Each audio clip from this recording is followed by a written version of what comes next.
This podcast is brought to you by For Her. Whether you're feeling the effects of menopause or your menstrual cycle, discover what's key for you in less than 5 minutes. With tailored supplement recommendations, information and insights on keyforher.com.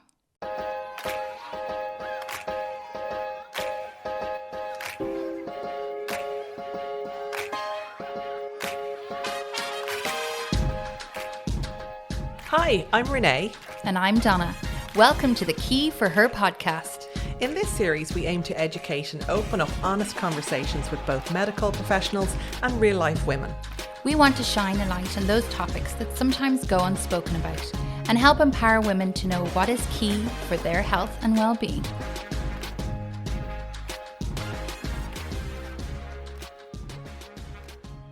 Thank you for joining us today on our next episode of the Key for Her podcast, where we will discuss all things menstrual and hormonal health. Today we will speak with Sinead Brophy from Go With The Flow Coaching.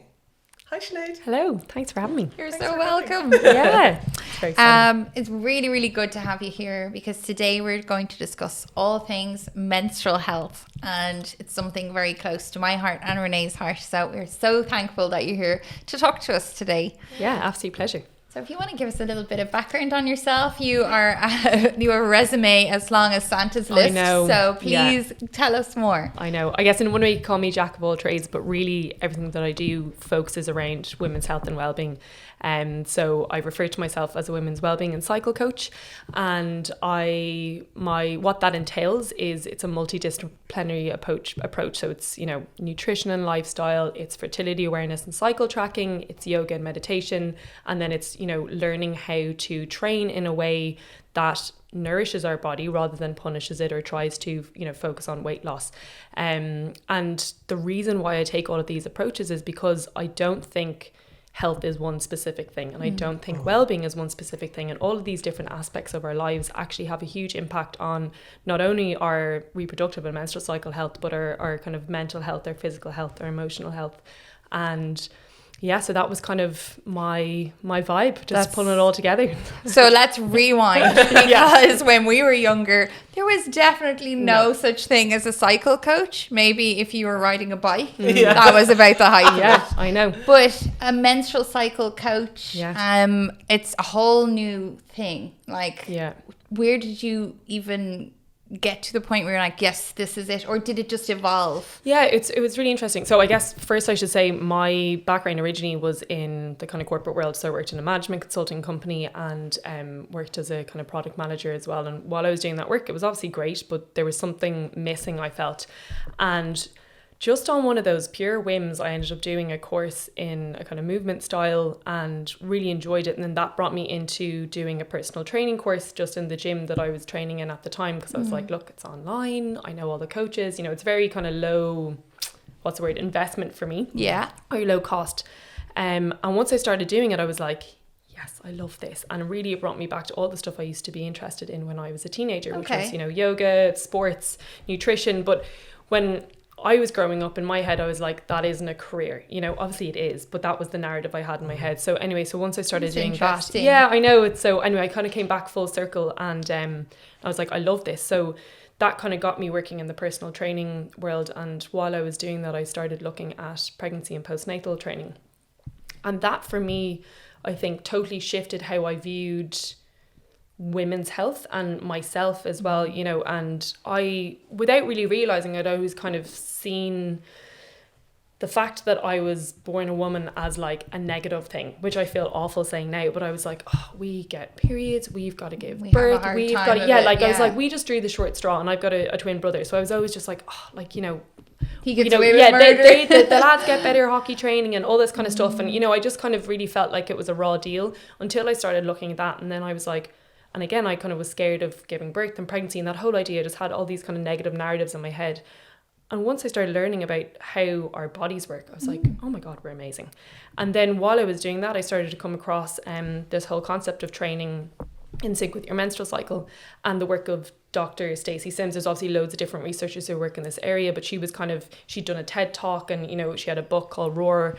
And So I started reading into that, and that for me like blew my mind open. So that opened up a whole literally new world. I was like, how do we not know this? And so I started, should be taught in school. oh my god, I was like, wait, hold on. Firstly I was like, this makes so much sense, because you know, I'd be trying to train this really intense training program and try and keep it, you know, steady for, you know, whatever it was for the 4 weeks or whatever, 6 weeks, and I just would have weeks where I just felt like I just couldn't do it. And I was like, why? I don't understand. So then once I started looking into all of that, it all just kind of clicked into place, and I was like, amazing. So I did her course, and then once I started doing that, I started learning more about the menstrual cycle, about contraception, and kind of tracking your cycle.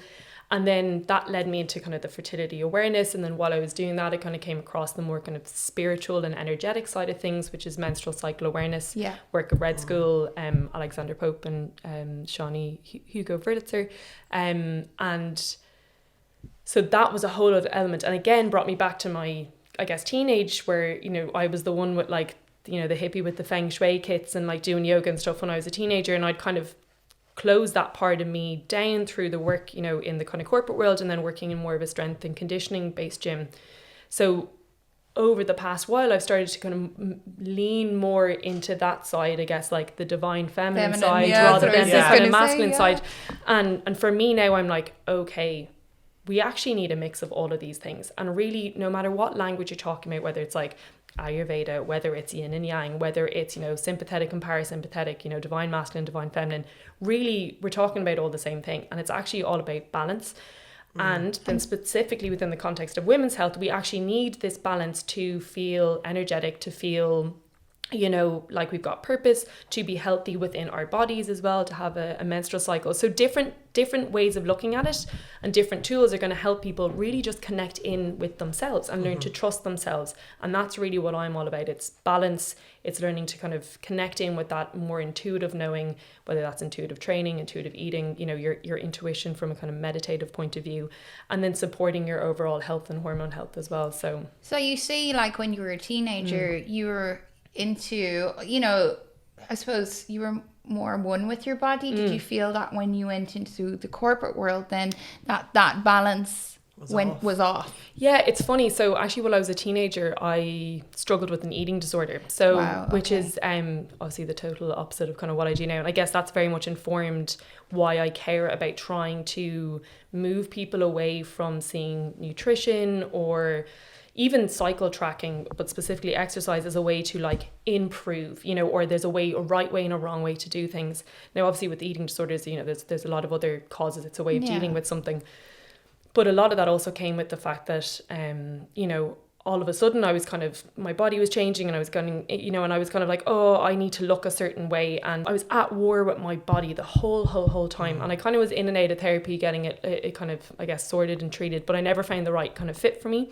So I kind of kept it under wraps. But basically what I did was I translated that to exercise then. So then so I used to be bulimic. So instead of kind of making myself sick, I'd, you know, go and kind of do crazy exercise, or I'd go on mad diets, like fruitarian diet where all you're eating is like bananas and like just like mental stuff. Were you in the corporate world at this point? This was was it stress related, do you think? Yeah, so it was throughout college. Yeah, a lot of pressure. I would have put a lot of pressure on myself to kind of achieve, to do things. You know, I like if I'm going to do something, I like doing it well. So trying to really kind of peel back that kind of perfectionism. And this is why I'm, you know, when it comes to these lifestyle changes, or when I'm coaching, I'm like, it's really important that we don't use this as another stick to beat ourselves with. It's not another thing. You don't have to get your cycle perfect. It's a tool to get to know your body better. It's a tool to help kind of support your health and well-being. So is exercise, so is nutrition, so is meditation. You know, we can get so caught up on doing it right with air quotes, you know. And going back to there needs to be balance. And that is what it's all about. 100%. Yeah. And then I went into the corporate world, and I, you know, I thought I was going to love it. I was like, yeah, pair of suits. And I think it was one weekend. I was like, I don't like this. And then I eventually ended up working for kind of a comms company that was a lot more relaxed. So I could wear kind of more casual clothes. I was like, this is more my vibe. But I really just stepped away from all of that side of me. You know, kind of, you're having fun really. Like it's really good crack. But you know, you're out drinking, you're working long hours, you're kind of doing all this stuff. And I decided to take a break and went to a smaller company as a tech startup, and you know, kind of preferred the pace and the balance a lot more. But again, there was just something missing there for me. And then, you know, that's kind of when I decided to kind of start looking into the health and well-being stuff. And you know, sometimes I look at it and I'm like, oh, did I miss all those years out of doing it? And then I'm like, no, because actually it's part of the journey. Exactly. Yeah. And I can relate to people, because when they're telling me, oh, I had to work really long hours, I had to do this, I'm like, I get it. You know, obviously I can never completely experience someone's experience, but I'm like, I know what that's like when you've got deadlines and you're up or whatever, and someone on this time zone is getting in contact with you and someone in that time zone is getting in contact with you.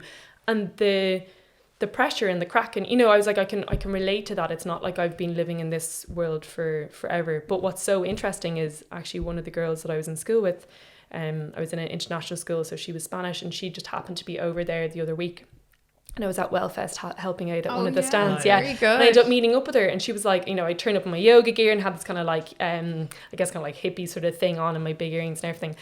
And she was like, God, you haven't changed at all. And I was like, no, babes. I was like, I've gone 360. I was here, and then I went here, and then went back. And you know, that's not to say that everyone needs to kind of have the same journey as me, but it's more to say that I've been on both sides of that. And that's why I really think it's so important to just try and step back from the narrative that we have about we have to look a certain way, we have to do this, we have to, because, you know, that has a huge impact to our health. And there's nothing wrong with having goals. I never have, you know, there's, you know, goals are great and stuff like that. But I was starting to do talks in schools, transition year students. So, you know, it's something I definitely want to go back in and do, because I think trying to get in at that age, being like, look, here's how you actually nourish your body, here's actually how you track your cycle, all this kind of stuff. But one of the things that I would say is like, look, it's going to change in every 10 years. Like literally what the ideals are change every 10 years. So I'm like, just focus on feeling good in yourself, understanding what's going on in your body. And amazingly, the last time I went into the school last year, quite a few of the girls put up their hands when I asked who was tracking their menstrual cycle. I was like, yes, oh, I was like, hallelujah. Yeah, I was like, this things are changing. Yeah, no one ever told us to do that. I know. I was like, fabulous. That's great. We were thrown like, you know, a pack from Always, and there you go now. Yeah. What do you do with it? You know, you just had to figure it out yourself. Exactly. So embarrassed. There was very little conversation around it, and even if you had your period in school, you'd be there in the toilets. You'd be there opening the pad really quietly, so no one would know. Like, it's just ridiculous when you think back. Tell us about your first period. Yeah, it's so funny. We actually did this as an exercise in the yoga teacher training that I was doing, where we had a whole weekend on kind of, you know, it was like women's yoga and kind of going back to your first period. And weirdly enough, I can't really remember it that much. But I asked my mum about it, and she was like, do you not remember? She's like, your dad brought you home flowers. And I was like, and then once she said it, I was like, okay, I do actually remember this. Yes. So I kind of, you know, I was at home, and I remember coming out onto the balcony and kind of saying to mum, like, oh, I think I got it. Yeah. And again, my brother at the time, he was like, why should I get flowers? And, you know, I don't get flowers and all this kind of stuff. But I was like, wow, isn't that amazing that it was celebrated in my house, you know what I mean? Because that's probably something that a lot of people don't experience, or they're trying to figure it out themselves, or they're kind of given the packet on the side, and it's kind of an element of shame or isolation. But I would have been given those books when I was younger about, like, you know, I remember were we in New York, I think? I feel like we were in New York, and I ended up getting books. They kind of bought me these quite cool books, and again, they were Americans, they're kind of quite advanced about you know, changes that you go through in puberty, and they were illustrated with loads of different body shapes and sizes. Yeah, so in fairness to my parents, they were actually very, I guess, like forward thinking. Yeah, exactly. Yeah. So I felt quite kind of prepared for all of that to happen, but I think it was me that internalized the quote unquote disadvantage of having a menstrual cycle myself. You know, where I was like, did you have a tough time with it? Yeah, I'm trying to remember. It's so funny because I actually went on the pill when I was about 16, I think, for my skin. So you went on it for your skin. So many people do so that. Many. Oh my God. Without any considerations. Yeah, I know, because that was what we did. Yeah, I'm trying to think. I think it was on a few different types. And did they explain to you how it worked or anything like that? No. You just went in, asked for it. Yeah, they were obviously thinking about this the other day. Same, Donna. Yeah. I didn't ask. I was so mortified going in to get the pill that I suffered with chronic period pain. Okay. And I heard from someone else that if I went on the pill, it would make it go away. So I went and I got a doctor's appointment. Didn't ask her how it works or anything. I was there, grand, thanks. She's just take those and take a break, blah, blah, blah. Did it work at the time? I had such bad side effects from it. Yeah, It didn't work for me No. at all. I actually was ended up quite depressed on it. Yeah, I was the same. Yeah, had to come off mad it. mood swings, and Yeah. I got migraines as well, or I can get migraines, and then they obviously took me off the combined. Was I on a progesterone even then for a while? Trying to exactly. And then I was on the NuvaRing, and I tried loads of different things, and then came off it, and then I went on the copper coil, but that made my periods quite long and heavy. But yeah, exactly. But for me, I was like, okay, this actually is the lesser of the two evils. But, and again, having a really interesting talk on my membership platform with a woman who came on to talk about kind of women's health in the workplace and all this kind of stuff, and she sparked something and reminded me. So when I was both in work, but then also in the gym, if I was having my period, especially when I was on the coil, they'd be quite heavy, and I'd bleed through. Like I'd kind of flood my clothes and stuff. And this was kind of before period pants had, become a normal thing. And I was like, I just accepted that. Like, I didn't think to be like, oh, hey, clients, I'm just going to need to push you out for these. Firstly, I probably was just only starting to track my menstrual cycle around that stage, like in depth. So I kind of would have had a loose idea when it was happening. But I didn't even think to be like, oh, I'm just going to like spread you out a little bit more to make sure I have time to go to the bathroom, or like that time. Yeah, or, and or even in work. And now, I think there's a little bit more flexibility where you can be like, look, I'm potentially going to work from home here, or like, this is my situation. There's things like, again, the period pants, stuff like that. So do you love period pants now? I actually haven't, but I don't have them. But I what I use is a cup, and then I have the this kind of cup sterilizer and cleaner. Very good. Obviously I'm an ambassador, but they just gifted it to me, and I was like, this game changer. I was like, absolute game changer for me using the cup, because I was like, oh, gotta sterilize it, and it's in a pot, and I was like, that's weird. And I just I couldn't really get on board with it. But then when I started using the cup sterilizer and cleaner, for me that made a huge thing. So that's kind of what I use, and then obviously some reusable pads and stuff. But my next thing is to try out the reusable period pants, the period pants, or the swimwear as well, which I think is brilliant. I'm like, you can have swimwear. Oh my god, I pretty think cool. I did not know but that. even for girls, because again, like, I remember in school, like, oh my god, you'd be mortified. Yeah. I'd be terrified to stand up, because I knew that my flow is heavy. I'd be terrified to stand up in case it's on the back of my skirt or on the chair. Do you remember that? Yeah, feeling? trying to You tie do the the twist things. as Yeah, well. twist around to check it. We didn't have skirts, so we wore jeans. So like, you couldn't even do that. But you'd be kind of throwing the jumper on around the waist and stuff. And like, but even for sports, like there's, I think even, now correct me if I'm wrong, but the Irish women's rugby team have white shorts. Like just stuff like that where you're like, I'm like, geez, I'd struggle with that now. You'd be worrying about it, and then that's distracting you from what you're trying to do, whether that's work or whether that's playing your sport, or especially if you're what should be a professional athlete. This podcast is brought to you by our very own brand, Key For Her. Whether you're feeling the effects of menopause or your menstrual cycle, discover what's key for you in less than 5 minutes with tailored supplement recommendations, information and insights on keyforher.com. Please have 20% off on us by using the promo code KEYPODCAST in all capitals. Can we talk for a minute about, I suppose, you've trained athletes, and, there's a lot of girls out there that play, sports within their community and professionally, and how they should be looking at their menstrual cycle and how it affects their performance. I was working in a strength and conditioning gym, and I was quite interested in how it impacted women from a performance point of view. So again, I did the Dr. Stacey Sims course, and her focus really is more on like athletes and or people, whether it's kind of elite athletes or sub-elite, or just people who take their sport quite seriously, and then I started following accounts like Fitter Woman, the Orico, they're doing a huge amount of work, and I did the Dr. Stacey Sims course, and so that really is kind of what brought me into it. And I started doing talks in gyms, and started doing talks. So I did talks for like the Irish Ultimate Frisbee team. Wow. And Ultimate Frisbee teams over Didn't know we had a Frisbee team in Ireland. Wow. I know. Teams over in England as well, and a couple of different rugby teams. I worked with the strength coach as well for the Irish women's team. She joined one of my workshops, and I kind of did a follow-on session with her as well.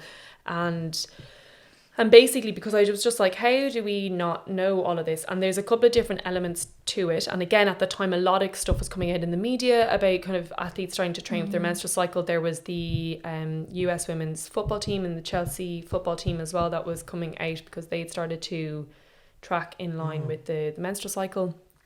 I think it was the Chelsea football team and they won. And I think they were kind of linking it to that as well. There's a great podcast out on that. Had a good manager. Yeah, exactly. Sync, so I think sorry, maybe it was the US women's team. This great interview with Dawn Smith, I think is her name, about kind of how they started to introduce that. And I believe they were working with Orico, which is the kind of parent body of the Fitter Woman app. And I had seen that because like the more they take that into consideration, the less likely they're going to get injured, or they know they have to give them like an easier time maybe of it in more less intense training coming up to their period, so they're less likely to get injured or whatever, so they can get the most out of them. Imagine if you turned up at the Olympics like and in your right cycle phase. In your right cycle phase, you were like, game on! Exactly. And I think I'm not a minute off my personal best. They've done a load of and it's even that there's people coming out now. I believe in the women's golf recently. Yeah. It's the Australian player. I can't remember where she was from, and she was like, do you know what? Look, I'm on my period. My back gets really kind of crampy, and I just couldn't swim. And I was like, yes. Yeah, so cool. Like, and the reporter was completely. He was like what do I say? Exactly, and I think as well, like a couple of years ago, there's a Chinese swimmer who kind of said the same thing. And that's not to say that, there's different kind of approaches on this, and it's important to note that if you are an athlete and all this kind of stuff, or if you take your training seriously, you can still perform while you're bleeding. You can still perform in your premenstrual phase, and we'll kind of talk about the phases in a second. But it's when it comes to kind of training and everything you do around your performance that you can actually use your menstrual cycle as a tool. And again, when I started looking at this, everyone's like, oh, it sounds really confusing. And I'm like, it's actually not. Basically, what you're doing is you're taking the concepts of a training program. So when you do a training program, typically you have you've got like a macrocycle, a mesocycle, and a microcycle. And a microcycle is like your week. What are you doing within the week? And the mesocycle is like, what are you doing within the month? And typically you've kind of 3 weeks on, 1 week off. Now there's so many different iterations, but let's just say typically 3 weeks on, 1 week off as a kind of, or a deload week. It's not off, but it's kind of, you reduce the load, you may be working more on technique, but you've been kind of building that up. And I was like, all you're doing is you're taking that and you're just allowing the athlete to apply that to where they are in their menstrual cycle. It makes perfect sense. That's really simple. Now, from a training point of view, that can kind of be complicated because everyone has different cycles and they might be on different things and stuff. But I was like, it's about trying to change it for if you've got a team of female athletes, or even you've got a female client, where you can just adjust it based on where they are. So you are seeing where they are, you're getting them to track your cycle, where you're checking in with how they're feeling, and you're just setting up your program to allow that deload week to come in whenever they turn into their premenstrual or their bleeding phase. Now, I'm sure there's loads of different approaches, but this is the approach that I take. And so that's one thing where I was like, it's actually not that crazy. We're just kind of allowing it to change. The other thing is that testing cycles can fall. Typically, people do it like once a month, so within a four week kind of cadence. But that could mean that people are testing.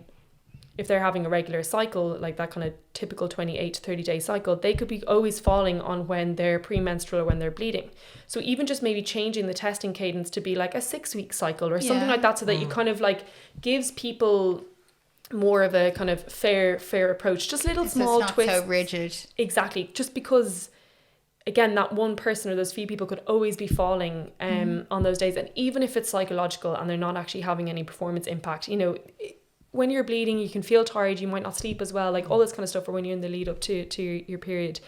And then the other thing, which was coming out a lot in the media, was about what's called relative energy deficiency in sport, or the female athlete triad was what it used to be called, but they've expanded it now to be Red S, because it also impacts men, and it also kind of takes in so many other different things rather than just your bone mineral density, your menstrual cycle, and then kind of whether they used to define it as disordered eating.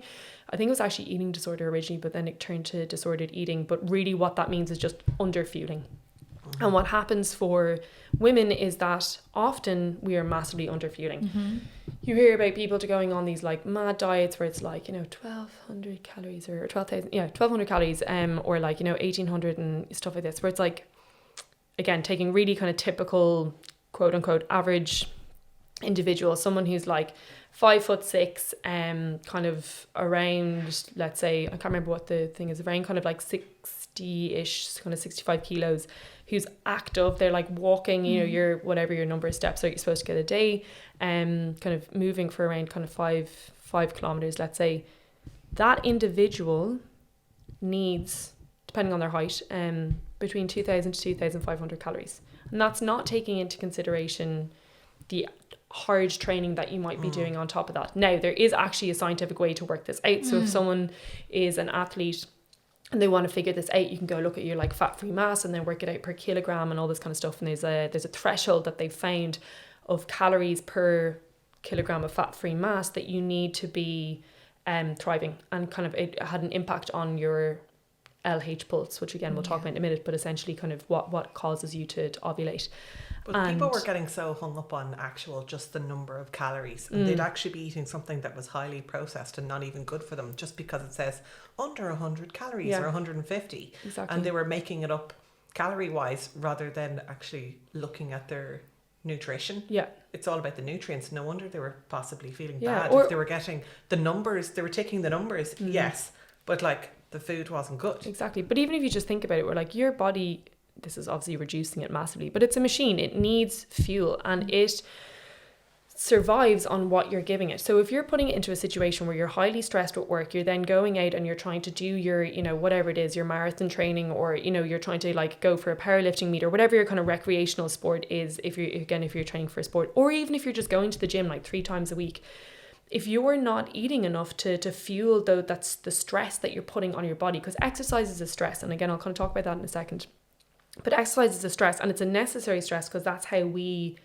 actually elicit change within our body. But the thing is, people don't take enough recovery, and or they don't fuel themselves enough, and you know, nutrition, sleep, what we drink, hydration, all of that actually falls under the kind of remit of recovery. So what was happening a lot, and again it was in the media a lot, where athletes were coming out and they were having stress fractures, and that was because they were under fueling, they were overtraining, and they weren't having a healthy menstrual cycle. They either had totally lost their cycle completely, which is amenorrhea, or they had kind of anovulatory cycles where they weren't ovulating, and you know, kind of maybe having like irregular cycles, and there's loads of different categories that you can fall into. But why that's important is because your estrogen and progesterone, our 2 main sex hormones, have a huge impact on our bone mineral density. So estrogen builds up your bone, where progesterone maintains it. And I think, and again, it does lots of other things. Progesterone is really important for your thyroid health, your sleep, your mental health. It kind of counteracts the impact of high estrogen. Estrogen is really important for your heart health, brain health, all this kind of stuff. People don't know that. No. Or if they do know it, they kind of downplay it, and the narrative often can be, well, you're not trying for a baby, it doesn't matter. Yeah. You're like, no, it really does. Not only from a performance point of view, because again, if you've got a stress fracture, you're hardly going to be, you know, hitting PBs and stuff like this. You won't even be able to train. But even from a health point of view. So, you know, signs and symptoms, obviously your menstrual cycle is a really good indicator if something's going on with that, which is how I got into menstrual cycle tracking, and how I started getting into more of the health side of it, was looking at what's going on in your menstrual cycle. Does it fall within the remit of healthy? And if not, what potentially is the root cause of that? Yeah, and I've heard that it's like your 5th vital sign. If there's something up with your cycle, there's definitely something up. Exactly. Yeah. You need to start looking at that. Exactly. So, you know, using that as a metric to kind of tell you what's going on. But if, for example, you're on the pill, or you're on some form of, say you're on the progesterone-based coil, which may be thinning out your uterine lining, so you're not maybe getting bleed. So you don't have your, let's say, your 5th vital sign to rely on. Yeah. Other signs and symptoms of overtraining and underfueling are things like, are you getting injured a lot? Are you sick a lot? Are you fatigued? You know, are you cold all the time? Is you kind of having brittle nails and hair? You know, is your mood, do you have a low sex drive? All of these kind of things can show you that maybe your stress load, your overall stress load is too much, or that, you know, your stress load through training is too much, specifically in comparison to what you are consuming. And as I said, this has been kind of expanded out to guys as well, where guys can have low testosterone, bone mineral density, kind of low fertility, because they too can overtrain and underfuel as well. And in my own experience, that's kind of what brought me into it, is I would have had a 28-day cycle. and started tracking it, and would have had heavy periods because I was on the coil and stuff, but I used to also get really, really fatigued and kind of have quite bad PMS around my luteal phase, and started tracking it more. Was doing the Dr. Stacey since I was like, okay, I'm going to track when I'm ovulating, and what I was thinking was so that I can make sure that I'm hitting my harder training sessions in when my estrogen is high, and then kind of like adding in more in my technique stuff and stuff when I'm in my luteal phase. So I started tracking my basal body temperature and doing the ovulation predictor kits, the little pea sticks, which test a surge in luteinizing hormone, which is that little thing that kind of causes you to ovulate. Obviously, the mechanics are a lot more complicated with that, but just on a very simple approach. And, when you have a 28-day cycle, you're like, okay, cool. So I'm ovulating day 14 because that's what I'm told is what happens. I wasn't ovulating until like day 21. Wow. So my luteal phase was really short. It was like 7 to 8 days long. And there's a couple of things why that's an issue. So one, if I was trying to conceive, I'd probably be trying to have sex on the wrong days because I'd just be going off the middle of the cycle, but I wouldn't even be close to ovulation. So there's no way I would have been able to conceive unless I, happened to have sex in around day 21 or whatever time I was ovulating. The other thing is then from a fertility point of view, if my luteal phase is only 7 days long, that could potentially have an impact on not having a successful pregnancy because so for those who kind of aren't familiar with the phases of the menstrual cycle, after we ovulate, we then enter what's called the luteal phase. So once we've ovulated, that little kind of follicle or the little sac that was holding the egg in the ovary becomes the corpus luteum, and it's what produces progesterone. And we need progesterone to maintain the pregnancy. So until so when the egg implants and it goes into the uterine lining, it's that corpus luteum that is producing the progesterone that's going to maintain the uterine lining and maintain that kind of pregnancy as the kind of embryo grows until I think around week 10 or 12 when then the baby's placenta takes over. Isn't that amazing? Yeah, incredible. It's like tiny. Yeah, so exactly. So if you're not having a healthy ovulation, you're not having a healthy corpus luteum, you're not producing enough progesterone, you're not going to there's a likelihood that you're not going to maintain that pregnancy if the egg was fertilized. Then taking a step back from a purely health point of view, no wonder I was really fatigued and having really bad PMS symptoms because I wasn't producing enough progesterone. I wasn't supporting my thyroid health. I wasn't supporting my sleep health. I wasn't counteracting the high estrogen levels that I was having. And I probably wasn't even having super high estrogen levels because if I was ovulating late and having delayed ovulation, realistically, my body was probably struggling to grow that follicle, that egg, and my ovary kind of produce estrogen to then eventually stimulate it to grow. But comparatively speaking, I would have had high estrogen, which, again, kind of causes all of those PMS symptoms when we have. Balance. Exactly. Yeah. So I was like, oh, whoa, Betsy, I need to take a step back here. I was really stressed in work, was training quite a lot. So I literally just stopped training. Like I kind of which obviously as a coach is a huge gamble. But I'm kind of going through that again at the moment. Work was quite stressful. So it's frustrating because you're like, okay, I've lost muscle mass, or maybe I'm not as strong, but you're like, but my health is getting better. So for me anyway, and everyone's situation is going to be different. The minute I notice that my cycle is going off, I'm like, okay, it's a red flag. Exactly. Yeah. I'm like, something's up. I need to make sure I'm looking after myself. And again, that's what happened. I had a couple of cycles ago where I was like, oh, woo, I'm back to 13-day luteal phase. And I was like feeling really good. And then went into a really, really busy period in work. Was quite stressed. I'm getting married later in the year. There's lots of stuff.